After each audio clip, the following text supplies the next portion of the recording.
నియోజకవర్గాలకు చుట్టం చూపుగా ఏపీ ఎమ్మెల్యేలు, ఎంపీలు వారంలో ఎక్కువ రోజులు హైదరాబాద్, బెంగళూరులోనే మకాం. వీకెండ్ వచ్చిందంటే చాలు ఏపీ ఎల్లలు దాటేస్తున్న నేతలు.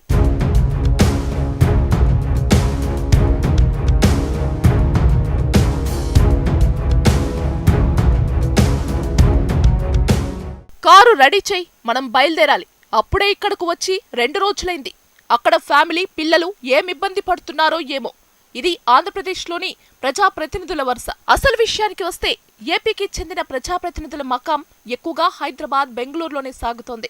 ఏపీలోని 175 మంది ఎమ్మెల్యేలు, 25 మంది ఎంపీల్లో 65% మంది తమ స్థిర నివాసాలు తెలంగాణలోని హైదరాబాద్లోని ఏర్పాటు చేసుకున్నారు. మరో 25% మంది బెంగళూరులో ఎక్కువ కాలం గడిపేస్తున్నారు. ఇక ఏపీ నుంచి రాజ్యసభ సభ్యులుగా బాధ్యత వహిస్తున్న వారిలో చాలా మంది హైదరాబాద్లో ఉంటుండగా, పార్లమెంట్ సమావేశాల సమయంలో మాత్రం ఢిల్లీలో ఉంటున్నారు అన్నది బహిరంగ రహస్యమే. కేవలం 10 నుంచి 15% మంది ప్రజాప్రతినిధులు మాత్రమే తమ నియోజకవర్గాల్లో ఉంటున్నా, అది కూడా నెలకు 15 రోజులు హైదరాబాద్లో గడిపేస్తూ కాలం వెల్లదిస్తున్నారు.